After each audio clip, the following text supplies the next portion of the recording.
प्यारे दोस्तों नमस्कार। और चलिए बढ़ते हैं और हिंदी साहित्य के इतिहास के कुछ महत्वपूर्ण प्रश्नोत्तर का अध्ययन करते हैं। चलिए दोस्तों, सबसे पहले हम देखते हैं मतीराम की रचनाएं। दोस्तों, मतीराम की रचनाओं का अध्ययन करते हैं। और मतीराम का जन्म संवत 1674 के लगभग हुआ था। संवत 1674। और इनकी रचनाएं हैं मतीराम की। प्रमुख रचनाएं देखते हैं। ललित ललाम। और ये जो रचना है बूंदी नरेश भाव सिंह के आश्रय में लिखी थी। ललित ललाम इनकी प्रसिद्ध रचना है। बूंदी नरेश भाव सिंह के आश्रय में इसकी रचना की थी। अगली रचना है रसराज। और अलंकार पंचाशिखा भी मतीराम की रचना है। बहुत ही शानदार रचना कही जा सकती है अलंकार पंचाशिखा। छंदसार मतीराम की रचना है। और साहित्यसार भी मतीराम की रचना है। लक्षण श्रृंगार का पूछा जाए तो भी मतीराम की रचना है। और मतीराम सतसई भी मतीराम की रचना का नाम है। चलिए दोस्तों बढ़ते हैं। अगला प्रश्न अपना है, पर्दा उठाओ पर्दा गिराओ एकांकी के रचयिता का नाम बताइए। पर्दा उठाओ पर्दा गिराओ एकांकी के रचयिता का नाम अपने को बताना है। तो एकांकी के रचयिता उपेंद्रनाथ अशक। उपेंद्रनाथ अशक का एकांकी है पर्दा उठाओ पर्दा गिराओ। नेक्स्ट अपना प्रश्न है, विभूति एकांकी के रचनाकार का नाम बताइए। विभूति एकांकी के रचनाकार का नाम अपने को बताना है। तो विभूति एकांकी के रचनाकार डॉक्टर राम कुमार वर्मा है। डॉक्टर राम कुमार वर्मा का ये एकांकी है विभूति। और दोस्तों, अभी तक आपने चैनल को सब्सक्राइब नहीं किया है तो भाई दोस्त कर लीजिएगा। ऐसी भी क्या नाराजगी है, आप जैसे ही हम हैं, साधन से आप जैसे ही भाई हैं, तो कम से कम दोस्त कहें भाई कहें जो भी आप कहें, चैनल को सब्सक्राइब तो कर ही लीजिएगा। चलिए आगे बढ़ते हैं। आदिम युग एकांकी के रचयिता का नाम बताइए।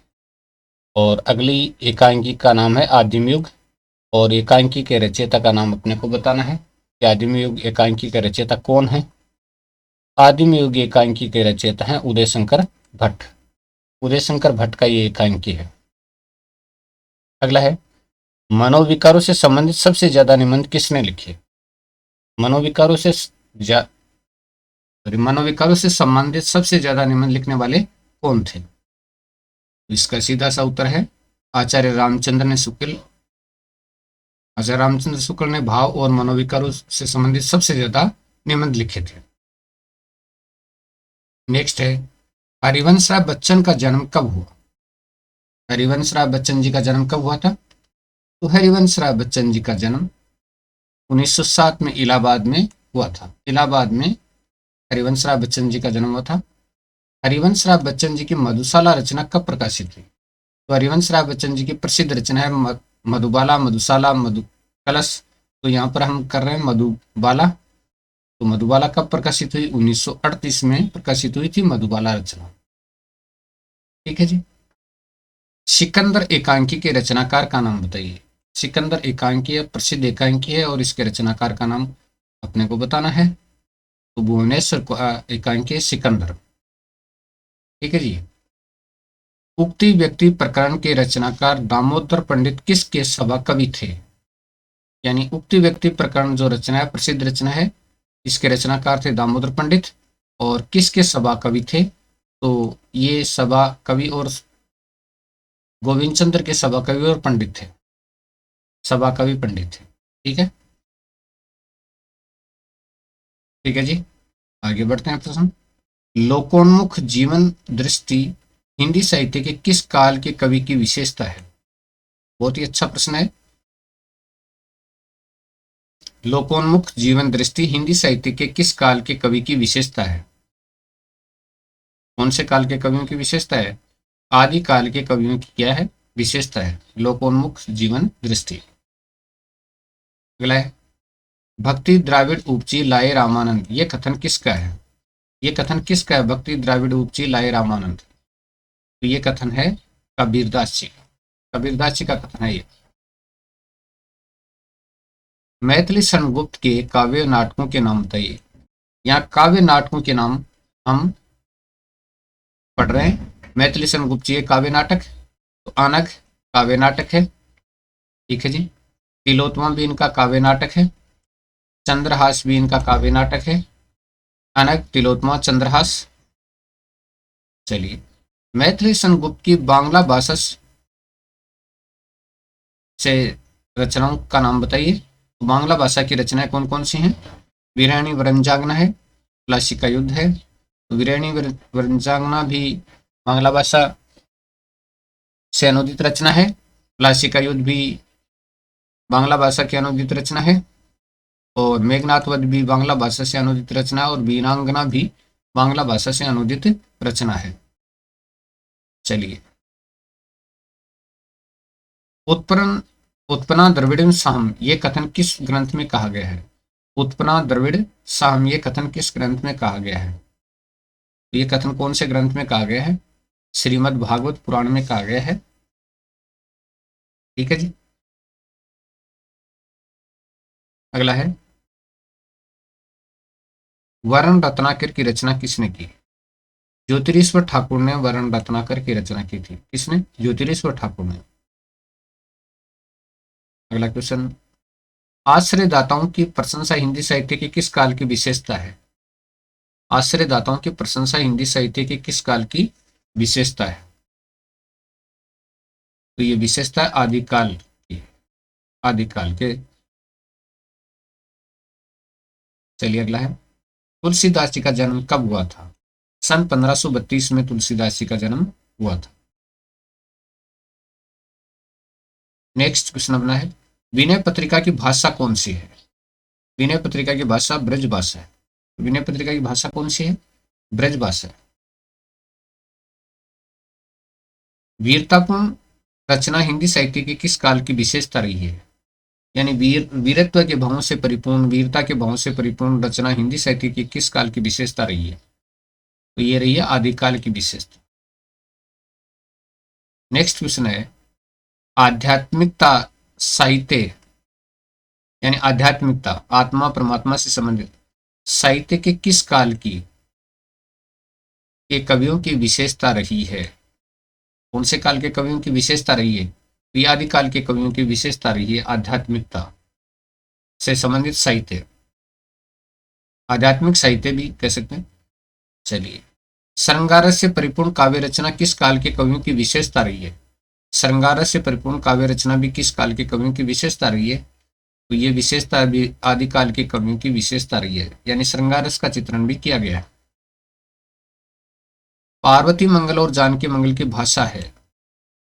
तुलसीदास जी की रचनाएं हैं पार्वती मंगल और जानकी मंगल, और दोनों की रचनाएं अवधी भाषा है। अवधी भाषा में लिखे गए ग्रंथ है ये पार्वती मंगल और जानकी मंगल। अगला है, तुलसी का संपूर्ण काव्य समन्वय की विराट चेष्टा है। तुलसी का संपूर्ण काव्य समन्वय की विराट चेष्टा ये कथन किसका है? समन्वय की विराट चेष्टा ये कथन है आचार्य हजारी प्रसाद द्विवेदी का कथन है कि तुलसी का संपूर्ण काव्य समन्वय की विराट चेष्टा, यह कथन आचार्य हजारी प्रसाद द्विवेदी का। चलिए, तुलसीदास को हिंदी का जातीय कवि किसने कहा है?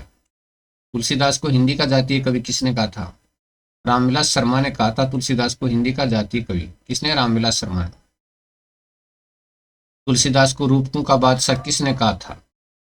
तुलसीदास को रूपकों का बादशाह डॉक्टर बच्चन सिंह ने कहा था। डॉक्टर बच्चन सिंह ने तुलसीदास को रूपकों का बादशाह कहा था। आदिकाल के साहित्य के किस साहित्य में श्रृंगार रस का प्रयोग नहीं किया गया है? कौन से साहित्य में श्रृंगार रस का प्रयोग नहीं किया गया है? यानी श्रृंगार रस बिल्कुल भी नहीं काम में लिया गया है। नाथ साहित्य में श्रृंगार रस का बिल्कुल भी प्रयोग नहीं है, ठीक है जी। अगला है, वीरगाथात्मक रासु साहित्य में किस रस की प्रधानता है? वीरगाथात्मक रासु साहित्य में किस रस की प्रधानता है? तो ये वीर रस की प्रधानता है। वीरगाथात्मक रासु साहित्य में वीर रस की प्रधानता है। अगला है, सामंती जीवन दृष्टि हिंदी साहित्य के किस काल के कवियों की विशेषता है? आदिकाल के कवियों की विशेषता है सामंती जीवन दृष्टि आदिकाल के कवियों की प्रमुख विशेषता है। नेक्स्ट है आचार्य चिंतामणि की रचनाएं देखते हैं। तो आचार्य चिंतामणि है का जन्म कानपुर जिले में हुआ था। ठीक है जी। और इनकी पिताजी का नाम रत्नाकर त्रिपाठी था, आचार्य चिंतामणि त्रिपाठी है। चलिए आगे बढ़ते हैं और पढ़ते हैं। जन्म संवत 1666 के लगभग हुआ था इनका, 1666 के लगभग। और रचनाएं इनकी हैं काव्य विवेक, काव्य विवेक इनकी रचना है। और कविकुल कल्पतरु भी इनकी रचना है, 1707 में इसकी रचना की गई थी, कविकुल कल्पतरु की चिंतामणि त्रिपाठी की रचना है। काव्य प्रकाश भी चिंतामणि त्रिपाठी की रचना है। और रसमंजरी भी चिंतामणि त्रिपाठी की रचना है। ठीक है जी। छंद विचार भी चिंतामणि त्रिपाठी की रचना है। और पिंगल रामायण भी चिंतामणि त्रिपाठी की रचना मानी जाती है। ठीक है जी। और ये आश्रित कवि रहे थे। तो चिंतामणि त्रिपाठी साजी भोंसले के आश्रित कवि रहे थे। साजी भोंसले के आश्रित कवि रहे थे चिंतामणि त्रिपाठी। साझा के भी आश्रित कवि रहे थे। ठीक है। और दारा शिकोह के भी आश्रित कवि रहे थे।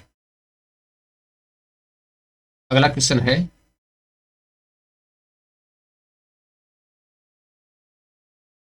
पर्वत के पीछे एकांकी के रचनाकार का नाम बताइए। पर्वत के पीछे एकांकी के रचनाकार का नाम अपने को बताना है। ये लक्ष्मी नारायण लाल का एकांकी है पर्वत के पीछे, लक्ष्मी नारायण लाल का। और अगले वीडियो में हम भूषण की रचनाओं को पढ़ेंगे। बहुत बहुत धन्यवाद दोस्तों।